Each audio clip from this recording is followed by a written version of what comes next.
So we've talked about some of the larger sort of community rituals or observances that Zoroastrians engage in. There are also more individual and smaller group rituals, and a lot of these involve specific kinds of daily prayers or daily ceremonies. You see here on the left a Zoroastrian woman doing her daily dedicatory prayers. All Zoroastrians, male and female, at the time of puberty, go through, I guess, what would be the equivalent of a bar or bat mitzvah, more or less, where they make their commitment to the Zoroastrian faith. And as part of this, they're given this long cord, this long white cord, that is used to bind around their waists and their part of their chest in sort of it's a very specific wrapped and tied method. And this is to sort of gird them up. The knots and the way in which everything is wound is very symbolic. And I'm not sure what all that symbolism means personally. But oftentimes that cord is used as sort of a focus for their prayer. And then in their daily ritual praying, they'll wrap that cord around themselves. They won't necessarily wear it all day. That's not what the point is. It's just to signify their recommitment, their daily recommitment to good thoughts, good words, and good deeds. And this particular ceremony that's happening on the right, it appears to be just a basic worship ceremony, perhaps a dedicatory ceremony. They have various levels of initiation. The priests in ancient Persia used to be called the Magian, or the Magians, or the Magi. This is where we get the word magic. Okay. They're not called that anymore. They're called like Zoatars. I think that's the term that they're called. And there are various processes whereby someone becomes a priest. And I think it's men that become priests, essentially. You'll notice that the white they're wearing and how their faces are covered.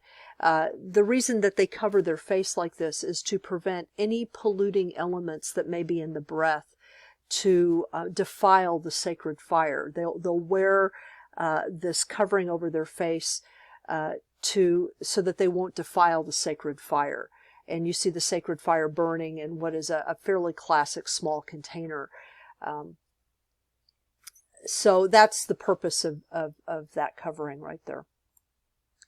So I've talked a little bit about some of the rituals, individual and community, the cosmology of the Zoroastrians, some of their history. So what are some of their influences on the rest of the world? Well, they are considered to be probably the first universal religion. And what that means is that they understood that Zarathustra's revelation applied to everyone, and not just to a particular people, but to everyone. Now, that doesn't mean that they weren't tolerant of other faiths. Historically, except during the Sasanian period, Zoroastrianism assumed that as long as your religion tried to orient you towards being a good person, a better person, rather than towards the Lord of the Lies, that it was perfectly fine. And that's the way Zoroastrians feel about it now. So they have tended historically, except during that one period, to be very tolerant of other faiths. They have also influenced the development of a number of faiths: Judaism, Christianity, Islam, various Gnostic traditions, Manichaeism, which, like I said, I'll talk about in another video, Mahayana Buddhism, as well as the Druze, Mandeans, and Yazidi faiths, have all been influenced in one way or another by Zoroastrianism. And I forgot to mention Mithraism in this list, which, of course, is the religious cult that in a particular form made its way to Rome among some of the Roman legions.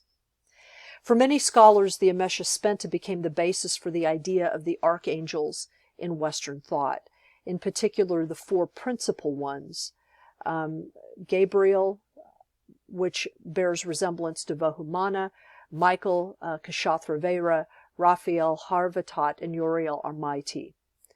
So there are some scholars who have drawn connections between the Ameshaspenta and the development of archangels. You certainly have the idea of messengers in Jewish tradition, Israelite tradition, and certainly in Greek tradition. The word angel is a Greek word. But the manner in which archangels are depicted specifically, and the kind of specific roles that they play, in not only in kind of popular religion, but also in magic, if you will, and occultism, seems to be very connected with Iranian understandings of who the Ameshaspenta are. The halo, the round thing that is said to be around the heads of holy, sacred people, that was adapted from the Zoroastrian depiction of what is called the holy manifestation of sacred sovereignty, which was said to surround powerful and good people. And that convention spread throughout the West into Christianity, and the East into Buddhist iconography.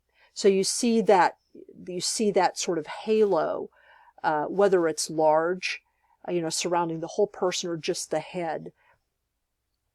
And they also, as I mentioned, gave us the word magic from the word magian or magi, which designated a particular type of priest at a certain time in Zoroastrian Iranian history.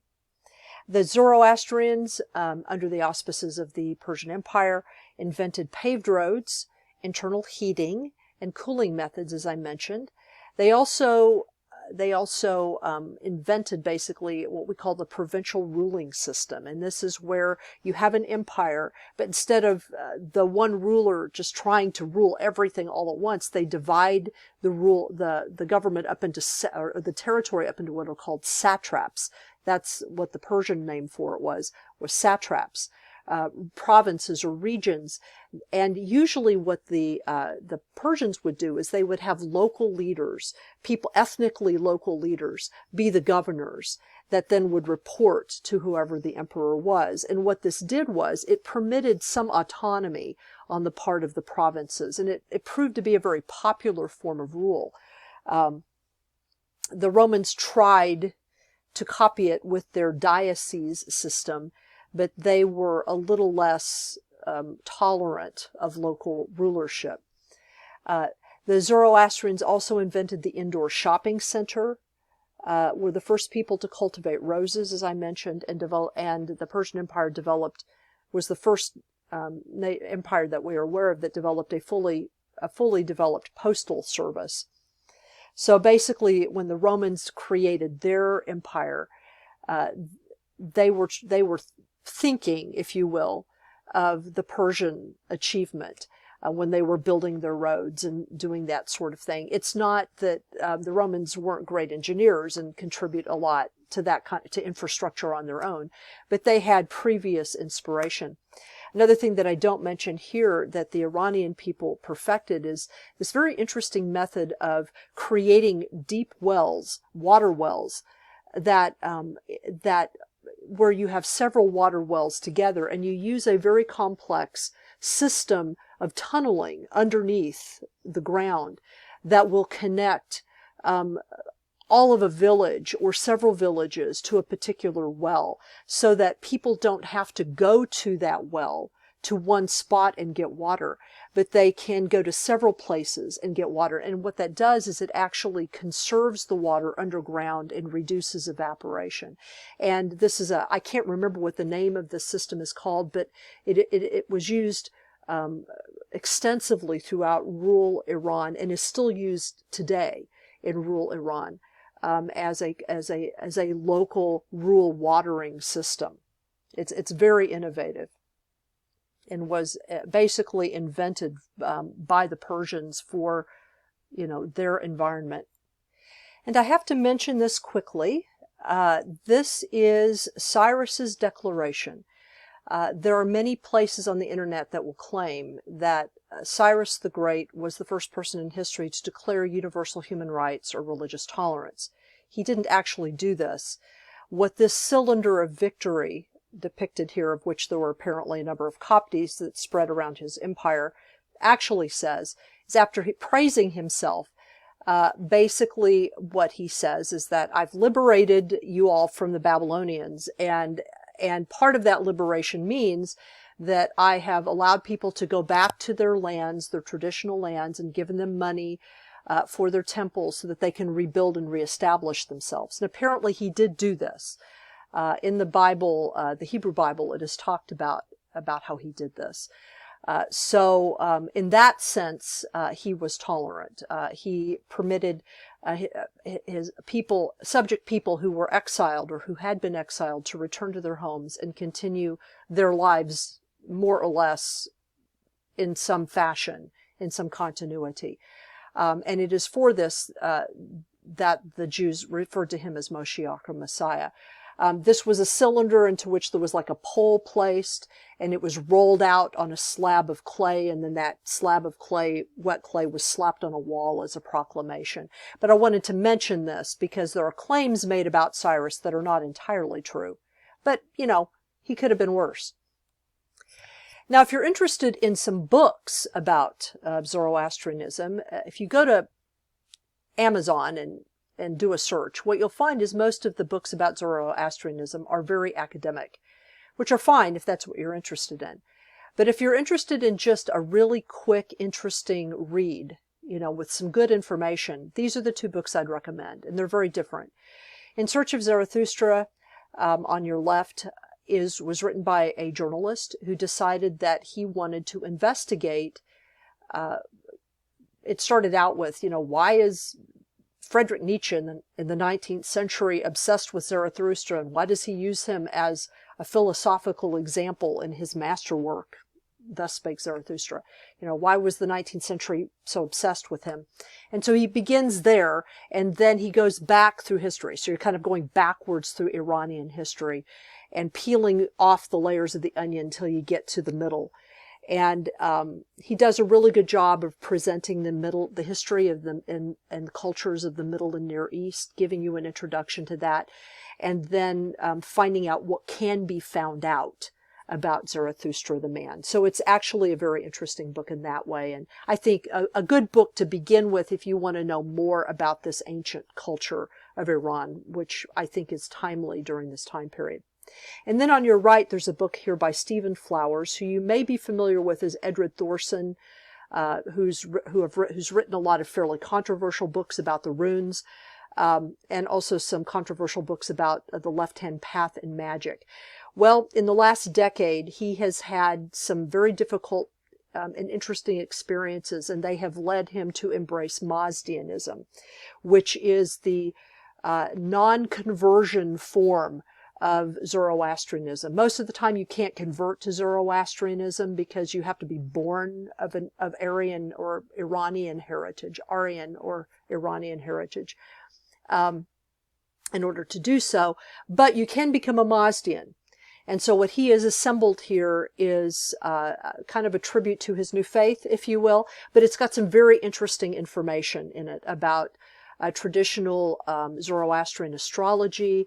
It's got the 101 names of Ahura Mazda, which people might find very useful. It's got some interesting devotional practices, but most importantly, it has the creeds or the mantras that Zoroastrians say every day, such as the Hashem Vahu, which goes, Hashem Vahu Vahishtam Asti Ushta Amaya Yatashai Vishtai Hashem. And you say that at least 3 times. And what it means is something like, goodness is the best, righteousness is the best for those who practice goodness and righteousness for its own sake. Something like that. I'm not translating it very well.